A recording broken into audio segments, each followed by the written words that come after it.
I call the 49th meeting of Rotary year 23-24 of RCBC to order. And let us observe a 1-minute silent invocation for the peace of the world.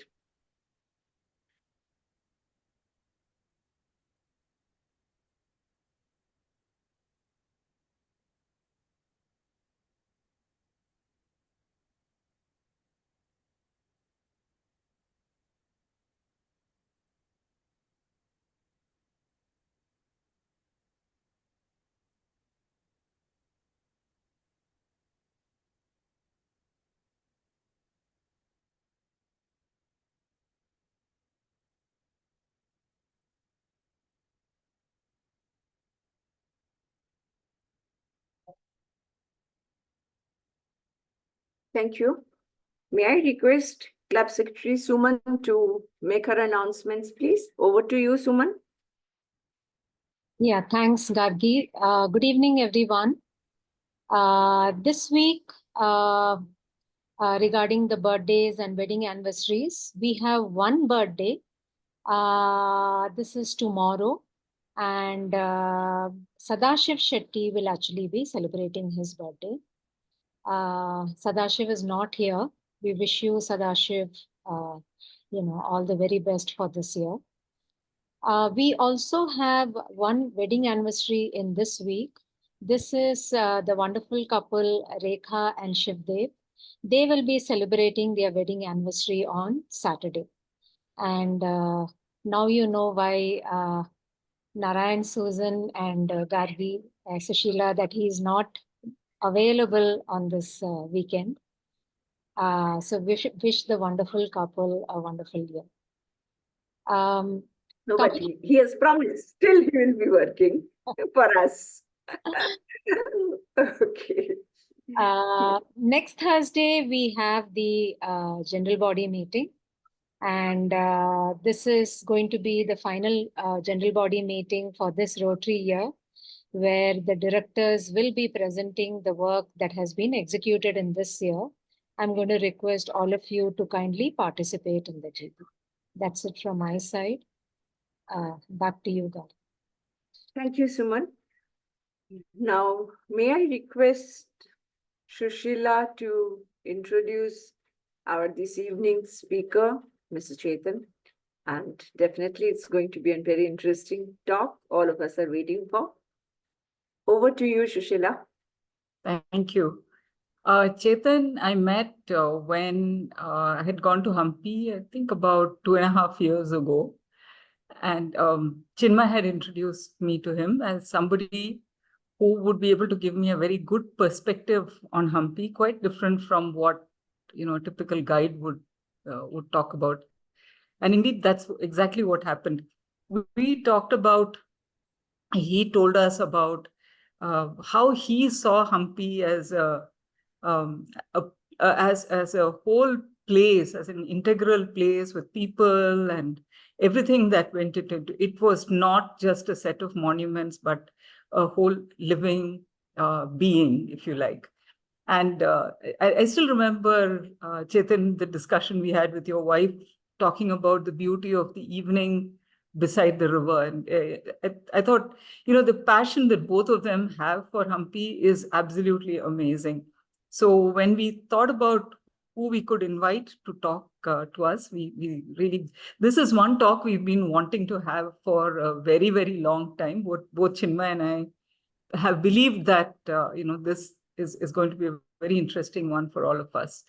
So Chetan is an architect. He's a graduate of Bangalore University, spent over 25 years on a whole set of different kinds of projects. His firm is Calm Design, and he spends a lot of his time not just on architecture. And if you go to his website, you will see some very interesting designs of different buildings and all that. But he also believes a lot in teaching and sharing his knowledge. So he's a visiting faculty with many architectural and design schools in the country. And there are several workshops that he's done on design and some of them are extremely interesting as well. His areas of focus are architectural design and planning, exhibition and environmental design, interior design, and education in design. And of course, there's a lot that they are doing just for Hampi itself and making Hampi a very, world-class destination. He has conducted workshops in some very interesting areas in design, nature-inspired design thinking being one of them. And I think there is also on YouTube, one of his sessions is there, a webinar that he addressed. Biomimicry, then patterns in nature. These are all the kinds of things, and there are some very technical ones which I'm not even going to attempt talking about. And then the other big area that he's focusing on is sustainability. So he talks about things like resource efficient bricks, and and then he brings people together to have design dialogues across the state about, again, all focused on how do we improve the whole idea of design itself. I'm sure we're going to really enjoy this session. And with that, over to you, Chetan. Thank you, Dr. Sushila. Definitely a pleasure interacting with all of you. I think one very important note was missed out in the introduction, madam. I'm also a Rotarian from Hampi, from the Rotary Club of Hospet, and quite a nuance at Rotary. Quite an young guy in Rotary right now. And I would like to use this opportunity to first thank Dr. Chinmay, Dr. Sushila for having me here, and thank our President Gargi and Suman, who's our secretary, for inviting me for this event. Now, I think I've been practicing architecture for the last 25 years in Bangalore, and we've been working a lot with climate sensitive architecture, and we've been thinking a lot with regards to what's happening to the environment, especially from the building industry and things like that. And that's when we started doing a few projects in North Karnataka, where we knew climates were quite high, temperatures were quite high in this place, and is it possible for us to naturally cool a building down? And that's what pulled me to Hampi. I first did a project for a writer, Rahmat Tarikere, who is a Glanpith, not a Glanpith, he's a Sahitya Academy winner. And we did a project for him, and then that was when I was first introduced to Hampi. And the moment I saw Hampi, the moment I saw the landscape of Hampi, and I think Hampi just pulled me and said, this is going to be my next karma bhumi, my next part of my life.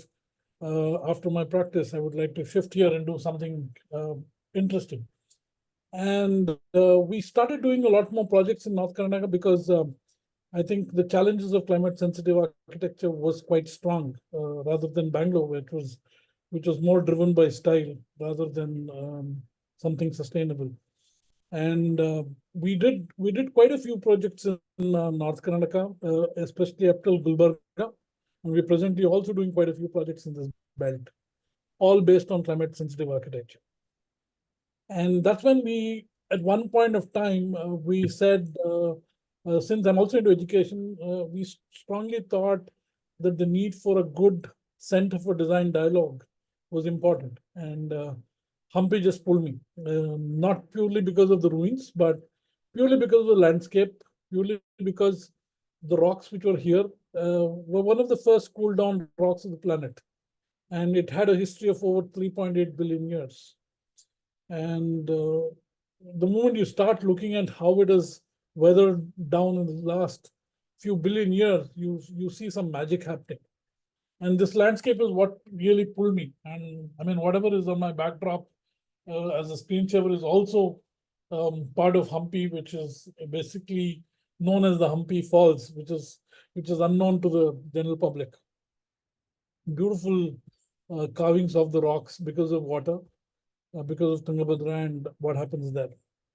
So that's when I shifted to Hampi, and my wife, I put my wife here, and now she's more a resident of Hampi than I am. And she now teaches two very interesting traditional martial arts called Mepadam and Karalakatai. And she's made Hampi her home, her main place, whereas I still travel between Bangalore and Hampi for our projects. But the intention slowly moved forward when we started setting up what we call as the Hampi Centre for Design, which we intended to become a dialogue for design thinking, a hub for design thinking. And we said we'll start with the School of Architecture, which will do something very, very interesting. And then when we went through the whole process of getting the approvals from the central government and things like that, we realized that we're going to be one more school of design, producing some things which we didn't strongly believe in. So we shifted from there and said, let's look at something very unique in terms of saying, can we create a center for design dialogue which will help people think about where we are and where we are presently in terms of the environment, and what can we do strongly to make it much better. So a lot of us strongly think about doing eco-friendly or sustainable practices of design. And we realize that that's not the way forward, because we've already messed up our planet big time. Is it possible for us to shift and push it to another level? And that's where, can I go back to 3.8 billion years of evolution and see, can I learn from this 3.8 billion years of evolution and try and see if I can make a difference to the way we design whatever we design. That's where Hampi became a core for me. And now we're doing a lot of workshops on Hampi, in Hampi, especially based on nature's way of looking at things, right? So what I'll be doing is I will be doing a presentation on why we've looked at nature as an inspiration, and how Hampi is making it as a path forward, and what is the vision we have for Hampi Centre for Design and what we intend to do in due course of time. So let me just shift to the presentation right now.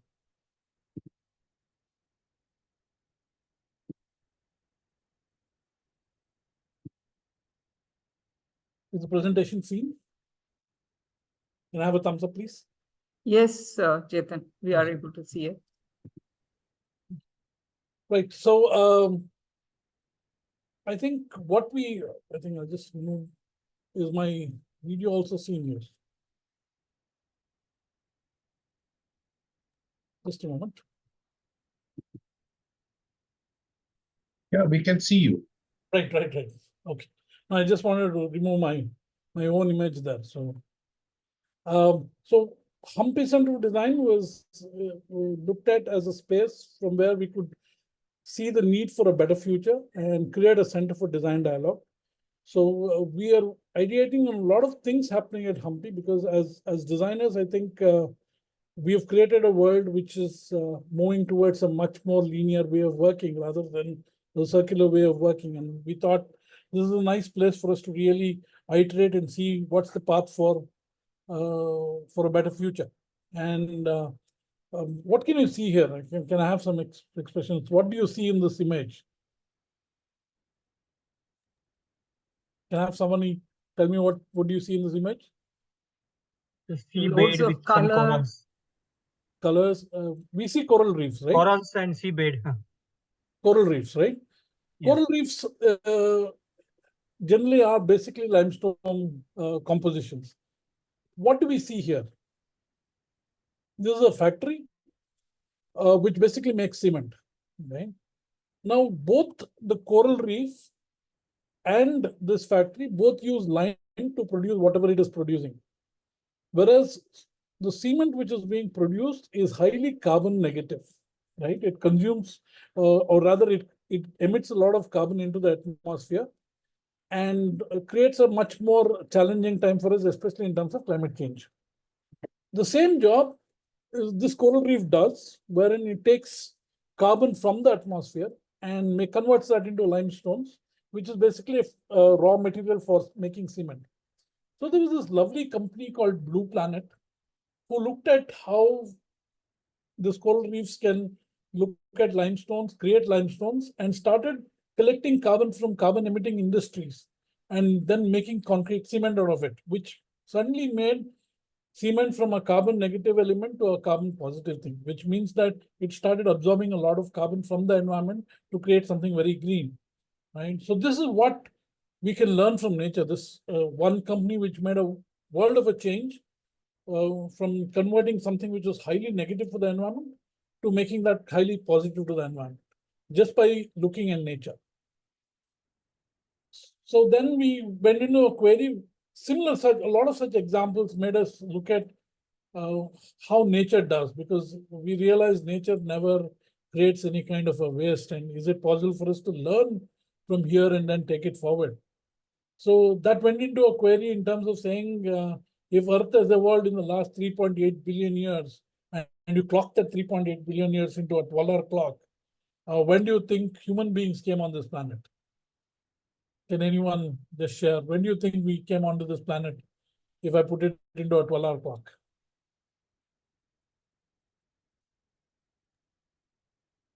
Anyone to share? 3 seconds ago or something like that. Few seconds before. Yeah, kind of. We came in around 3 seconds ago, which means that as human beings, as cognitive human beings, we've hardly a blip in nature's evolution. And we've kind of already impacted the planet in such a way that we are creating a planet which is going to be not usable by us. So one great example is the way we are really looking at creating the Great Pacific Plastic Soup, which is basically throwing most of our plastic into the Great Pacific Ocean. And today it's a known fact that there's not a single fish in the Pacific Ocean without a grain of plastic in them. And that's a cause of concern for us. And this is what the Great Pacific Gyres are doing. They're basically churning plastics into creating new islands of plastic. And the ecosystem there is kind of really messed up. And we are doing it with a lot of other water bodies also, not just the Pacific Ocean, but a lot of other places. So is it possible for us to make a change?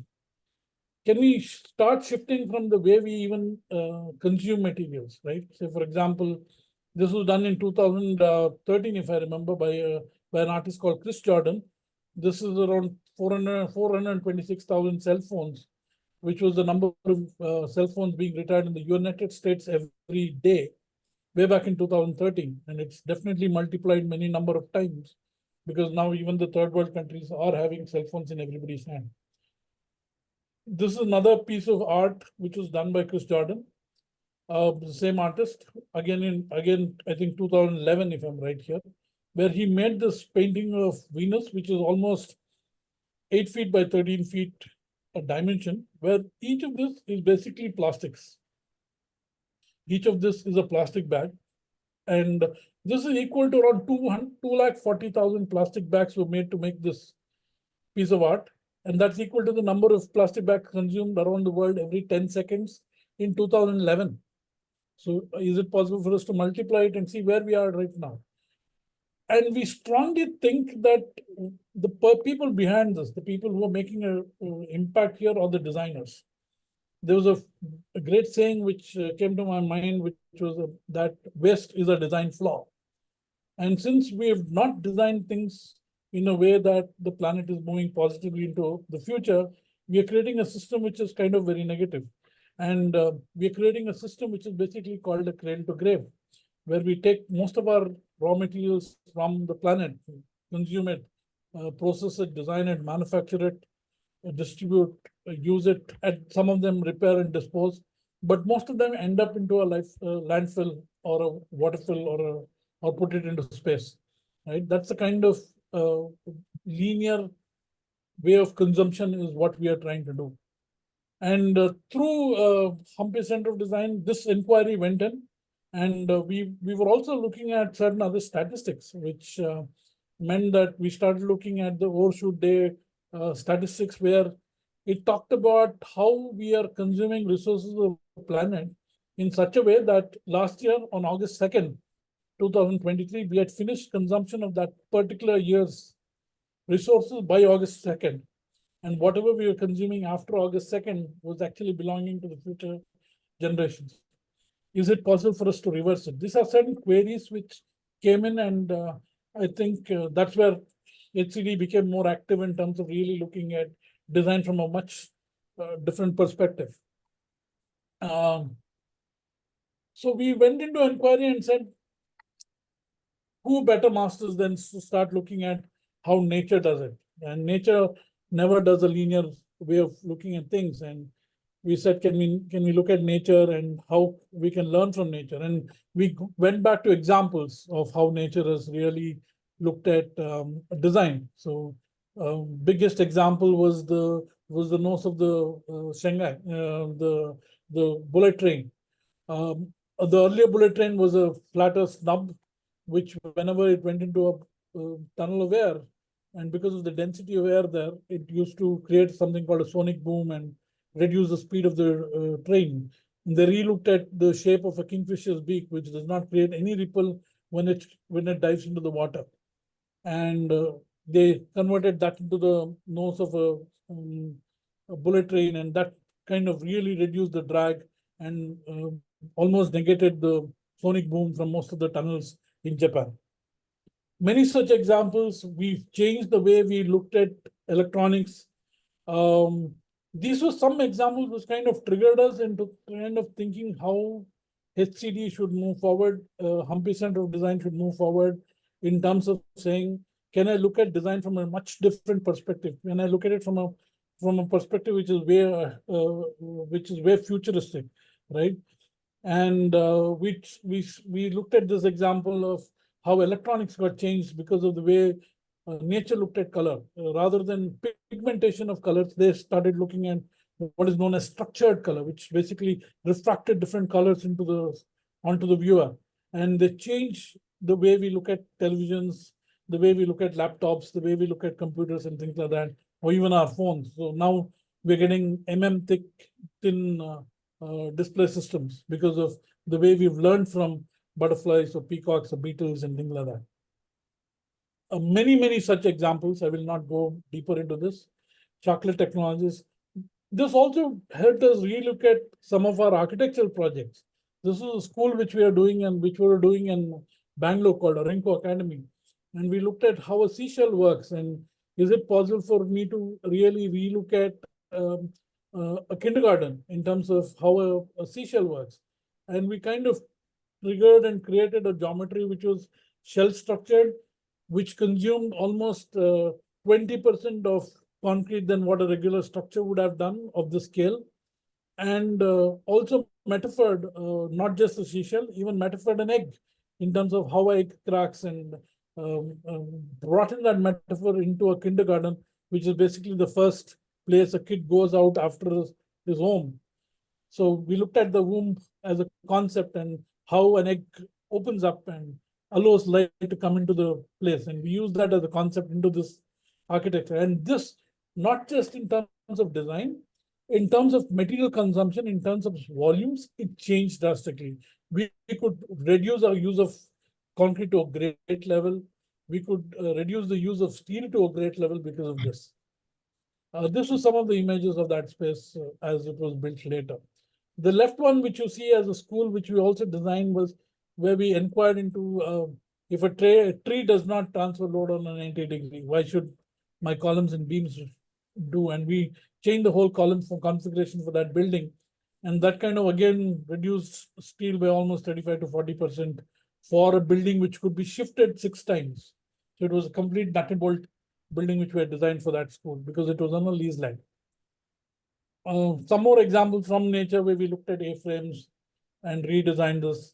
I will not talk too much about my architecture here, but what we did was we went into an inquiry on how nature will really help us redesign not just architecture. Can it help us redesign products? Can it help us redesign processes? Can it help us redesign materials? Can it help us redesign chemical structures and a lot of things? And that triggered off into a series of elective programs for earlier we were doing only for design schools, but now we have started off doing it for a lot of engineering colleges, where through Hampi Centre of Design, we are going into an inquiry in terms of saying, can I relook at the way a mechanical engineer would design something else, and start learning from nature on how nature can inspire people to design something very, very circular rather than the linear way. Rather than looking at cradle to grave, is it possible for us to go into a system of cradle to cradle? And that's what we've been trying to explore through Hampi Centre of Design. And we go through a process of a 7-step process of design thinking to come out with some kind of a solution. So say, for example, one of the students were looking at how can we help children carry heavy books, and went into studying elephant's foot, or the pangolin shell, or the tortoise, and started redesigning new ways of looking at bag designs based on all these organisms. So is it possible for us to design a bag which is lightweight? So things like this which happened. This was done by 2-3 students called Rachana, Ankita, and Anna. And a lot of other schools who started looking at redesigning things in terms of processes. We had financial managers coming and talking about algorithms from nature, and trying to see whether we can, how does nature look at economics, and is it possible for us to integrate that into the way we look at economics?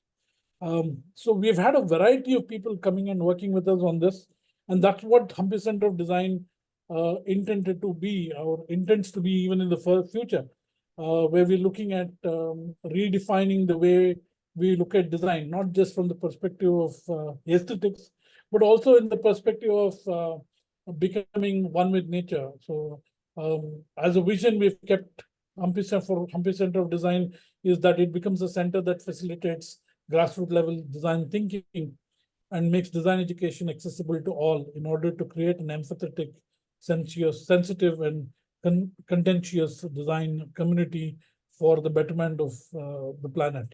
And that's what we're doing.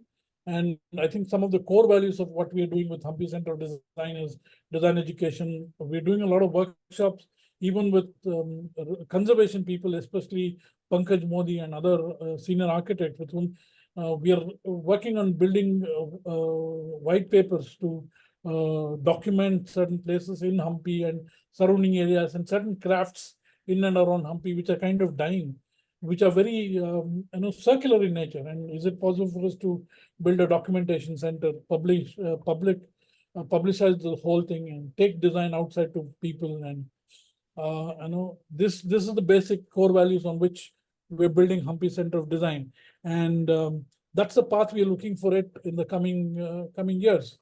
And that's where I would want to end this topic in terms of why we are here, in terms of design thinking, in terms of creating a center for design, especially in Hampi, which is known to be one of the Nemesis rocks, House the Nemesis rocks, which is basically the world's oldest cooled rocks in the planet.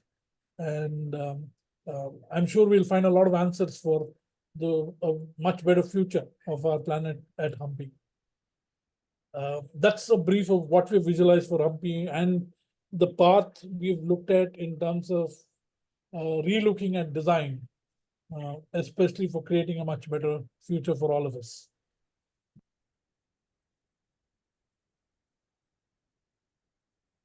I'm open for any interactions here.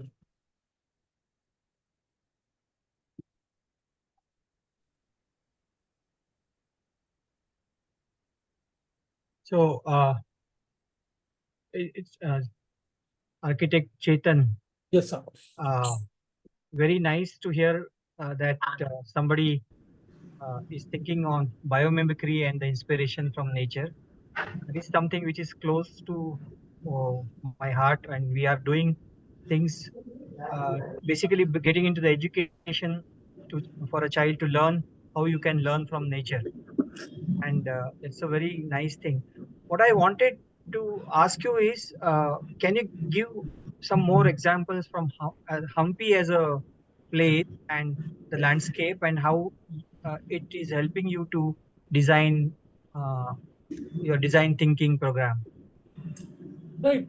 As I told you, I think one of the biggest things we are looking at is through Hampi Centre of Design, is it possible for us to document not just the, I mean, ruins of Hampi is something very new for me, right? In terms of the time scale of evolution, I think the ruins of Vijayanagar Empire is hardly a few thousand years. But what I'm more interested is in the ecosystem of Hampi. It houses a lot of prehistoric paintings. If you go back, you go back in time, and I was reading this book called Indus, which is basically a history of geology in India, and it talks about Hampi being from the very formation of the planet. And is it possible for us to really not just map the ruins, but even map the ecosystem of Hampi? We are working with a lot of people from the forest department in terms of saying what is the unique species which we find here, and how do they adapt for the climate of Hampi. And you look at Hampi right now, it's a little cooler, but in the hot summers, the way Hampi works with the ecosystem is, or the plants and animals of the place works, is very different. So is it possible for us to get into that zone? Is what we are working on. One of the things is documenting local flora and fauna to see how that can help us in terms of looking at design as a, looking at nature as an inspiration for design. I hope I answered your question. I think Mr. Srinivas has raised this side. Yeah. Thank you, Architect Chetan, for at least opening my mind to a completely new dimension. And I have two questions to you, or maybe an observation. One is, as much as we have depleted nature for use for human comfort and living, question in my mind is that if you look at some of the negative impacts that we have created in nature, for example, when I look at invasive species like Lantana camara, and it is invasive. Almost 40% of Indian forests are filled with Lantana camara, causing huge habitat issues for wildlife and herbivorous animals.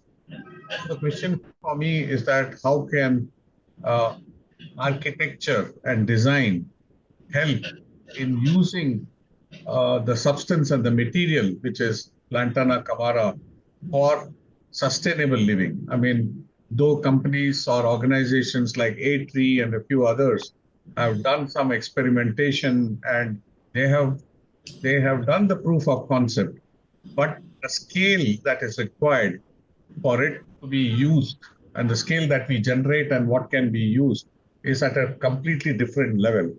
And I don't find, both from an architect point of view, or even corporates or whoever, or even us, being users of these types of materials. So when you gave the example of coral relief and cement and limestone, this came to my mind. So what's your point of view on that, and how can we accelerate the usage of some of these things? Let me pause before I ask the next question. Yeah, one minute. So, I mean, look, I mean, nature for me, evolution is something which is basically we've learned, gone back to Charles Darwin, and we say nature has always been the survival of the fittest because of natural selection. And I think somewhere the selection of Lantana camara as a species to go forward is something which nature has done, and there would be a reason behind it. Is it possible for us to look at the strengths of that material? We still don't know. I mean, I don't know personally. I'm not a botanist. I'm not a zoologist. I'm a pure designer. But is it possible for us to get into an inquiry in terms of what are the properties? What we do is biology to design. is it possible for us to really look at what are the properties of Lantana Camara and try and see what properties of that can help us solve certain design challenges? So we have two ways of looking at nature as an inspiration. One is what we call as biology to design, where we take up certain strengths of a particular organism and start integrating that into design solutions. The second one is what we call as design to biology, is where you start looking at a design problem and find out which organisms in nature have solved similar kind of problems and try and integrate that back into a design solution. So my way forward for this would be really to go down and research about what the strengths of Lantana Camara is, and from there use it for development of certain products or processes or strategies to be used in our nature, in our world. And that would be my way forward. I hope I answered the thought process. I mean, there is enough research paper available with research organizations like A3 or Bangalore University and others. Right. It's a question of the architecture community and the design community to link up and then propagate the usage of these material. But the strength of the material is already proven for all furniture and whatever we use in offices and all of that. Right, right. My second question is more around in terms of architectural design when we design a campus. Well, of course, as corporate CEOs and others, we like beautiful plants, we like exotic plants, and so that when the inauguration happens, it's all looking very beautiful. But sorry to say that all those exotic plants really screw up the soil, screw up the water table and all of that. So the question therefore is both in terms of education and also in terms of the design thinking, how are we trying to incorporate more and more of native and local species?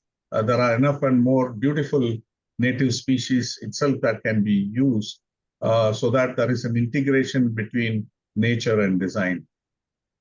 True, sir. True, sir. I completely resonate with what you're telling us. I think that's the solution for that is actually changing the mindset of the people who are taking a call, right? But is it possible as a designer, if I'm integrating something like that, is it possible for me to really look at not just anything in terms of aesthetics, right?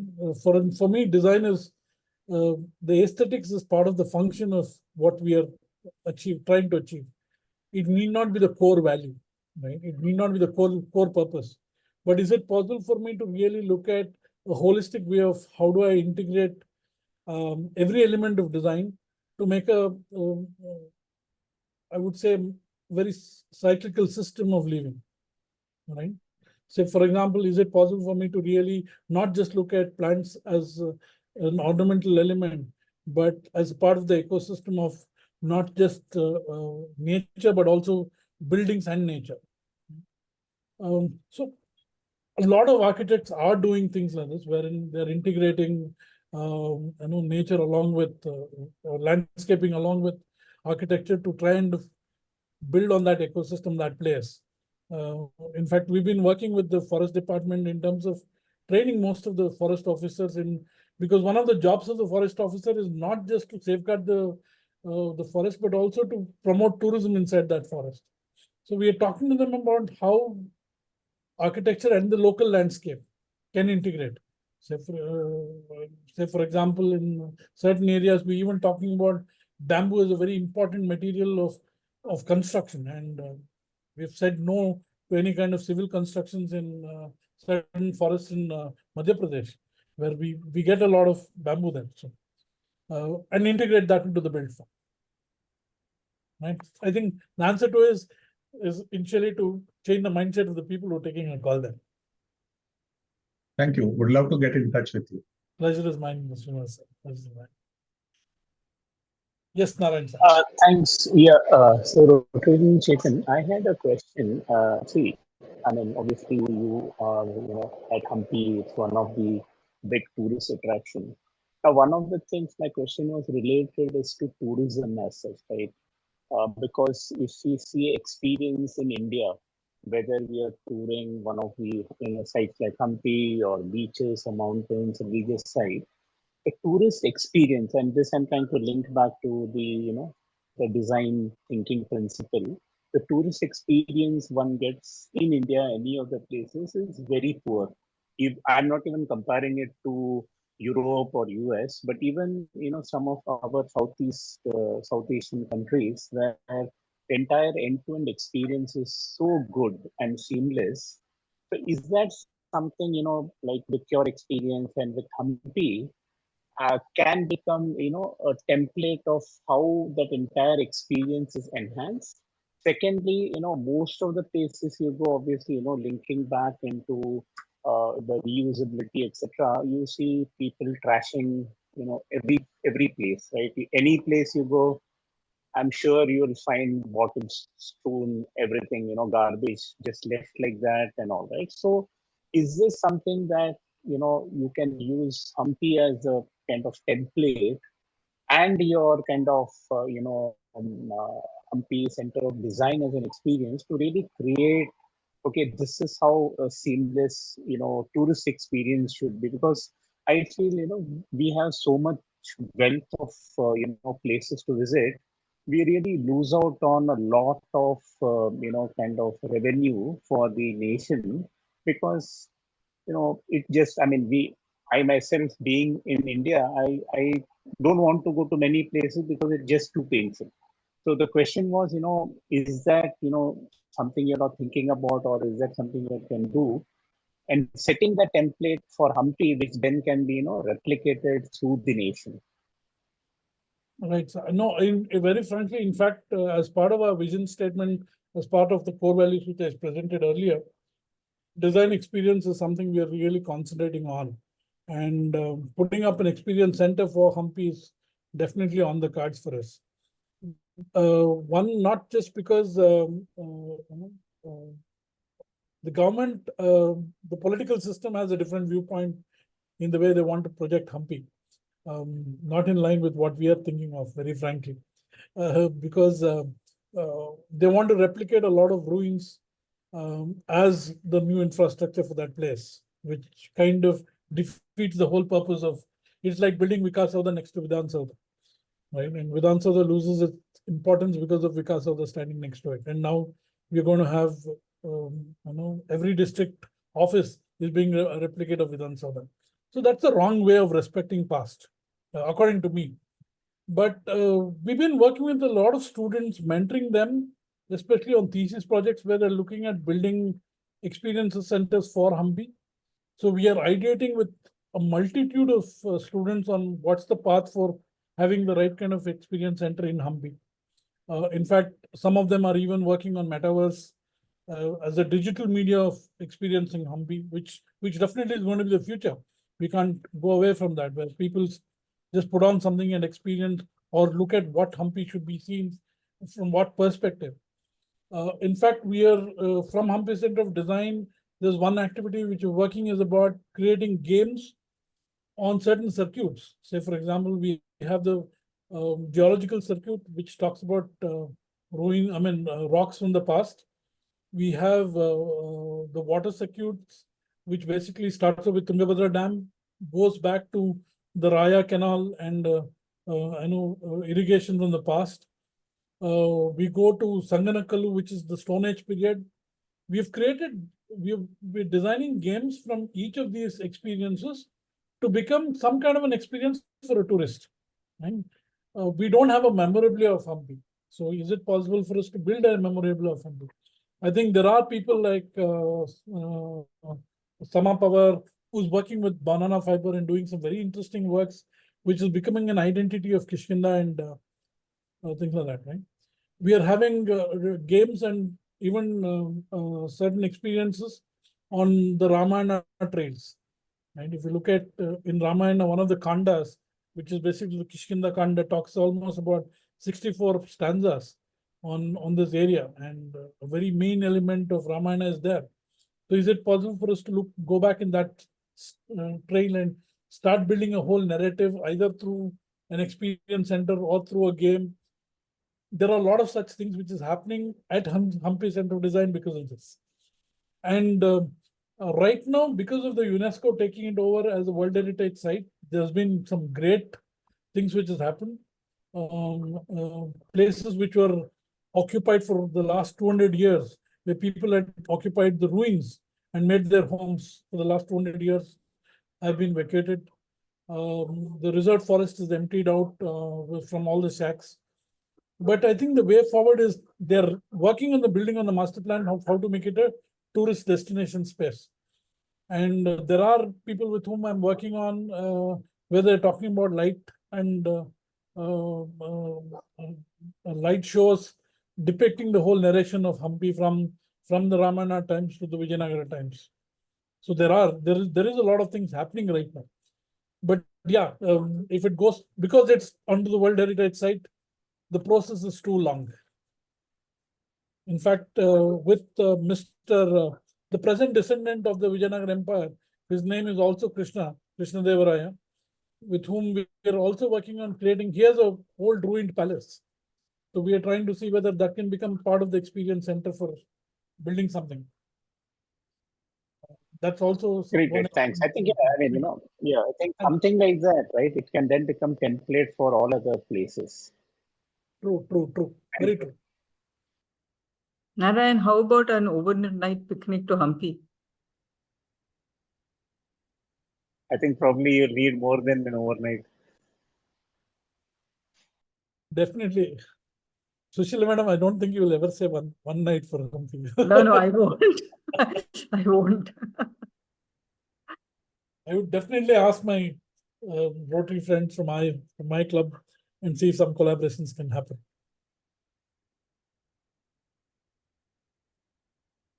We had such a trip in the past. Oh, Overnight. Yeah. Even our Rotary district also had a program, training program there at Hampi. But the backdrop you have here, I don't think we had seen these. That's why I was really looking at it and trying to figure out where it is exactly. This is known as the Hampi Falls. Okay. Not too many people go there. Yes, and it's so different, it looks. Okay. But where exactly, I mean, it is, we went for a sightseeing for say half a day and all. Barely you can see anything, but we saw mostly the ruins of the temples and things like that. That's right. You were on the Vijayanagara Empire side. On the other side is what is called as the Anjanadri Hills, where the birth of Hanuman was, the hill of Hanuman, and also the Anagindi, which is the later palace of the Vijayanagara Empire. So out there is where this place is. Right. Okay.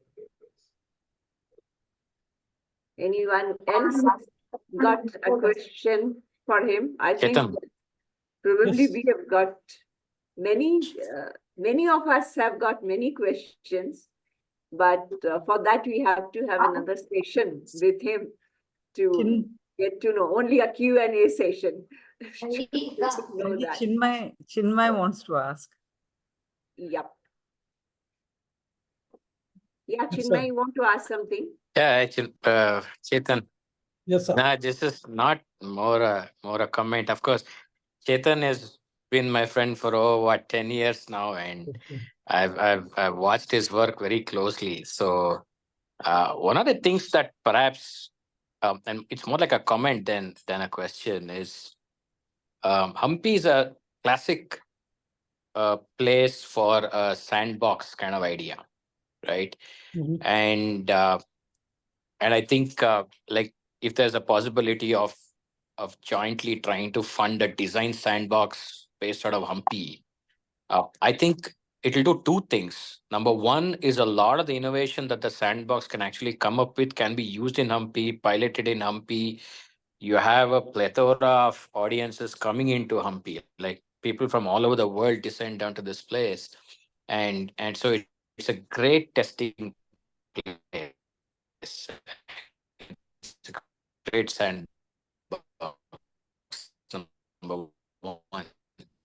And number two, also, and so what? Did I Hello. lose? Did everyone Oh lose? yeah, sorry, yeah. I think I had a tacky internet issue. No, so just to reiterate, like people from all over the world descend on to Hampi, and it's a great sandbox. You can try a lot of new things. Number one, and number two is that sandbox will also draw some of the best talent from across the country to come and try those new things. I think this, and I was even talking to Sushila about it. It's a classic Rotary type of funding kind of an opportunity that we should look at. I don't know how the dynamics would work, but it's like I said, it was more a comment than a question. But someone like Chetan being at the helm of affairs there, and also a lot of the local people supporting that initiative from Hampi Centre for Design, because I've seen it mature over the last 10 years. I know the day Chetan started to today how it is, right? So I've seen that entire journey. So I think something like this we should consider, going in the future. Definitely, I think even HCD has always been visualized as a collaboration of thoughts. In term because the potential of doing something very unique is high in Hampi, is really high, and even as we've seen JSW putting up a Hampi art club right now, and the kind of people it's gathering is amazing from across the globe, right? And Yeah. Hampi has that space. And I don't know how many of you have visited Hampi, but it's got some energy, it's got some charisma of its own. I mean, I think it is Hampi for a reason, right? I mean, it's inexplainable on why that place is so the way it is. But I mean, anyway, I can go on and on. But thanks, Chetan. I came back absolutely certain I would go back again. That's the thing about Hampi. You'll never come back thinking that you'll not come here again. You'll always have this feeling. You'll leave with the feeling that you're going to come back to this place again and again.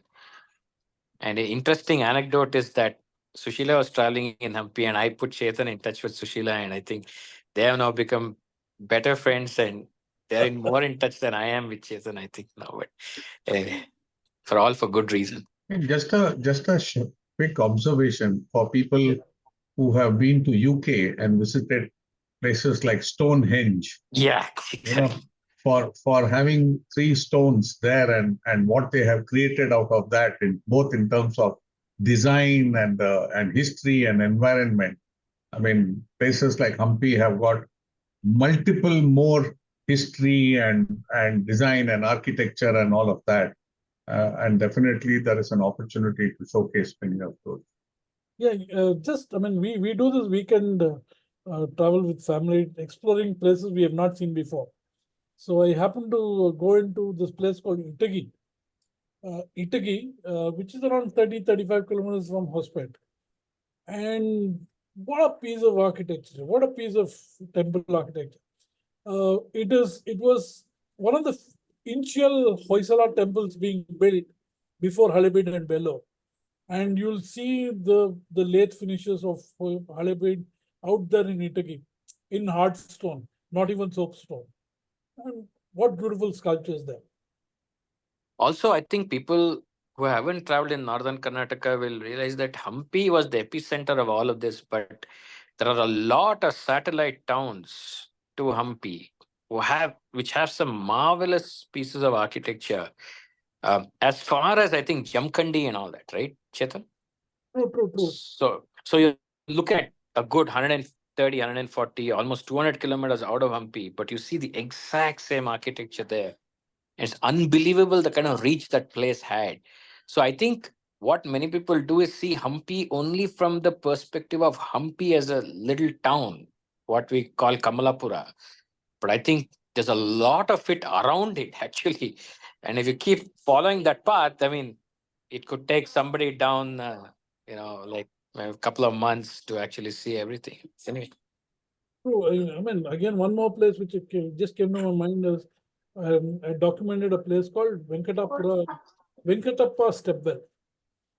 This is around another 30-35 kilometers from Hampi.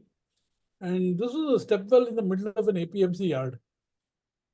But what beautiful architecture! What beautiful architecture! I mean, we've been trying to talk to the ASI to revive that as a step well, and hopefully it gets back its status as a step well.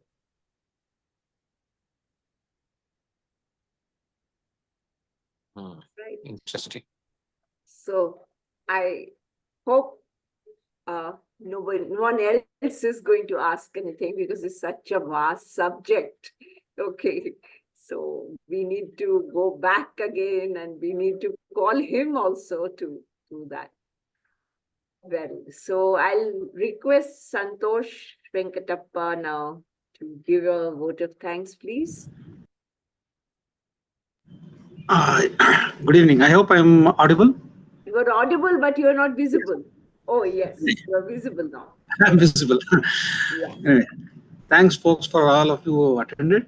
And thank you, architect Chetan Shivaprasad, for a wonderful talk.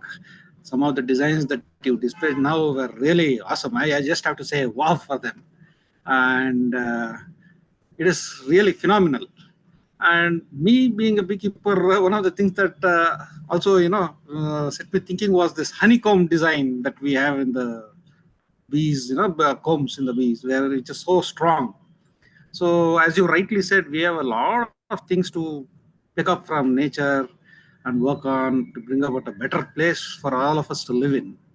And I really, it's a wonderful thing that you're doing in a great place, reviving all those things and making it a wonderful place for people to visit and have better experience in all these aspects. Thank you, sir. Thank you, all of you. Yeah. Thank you, sir. Thank you, sir.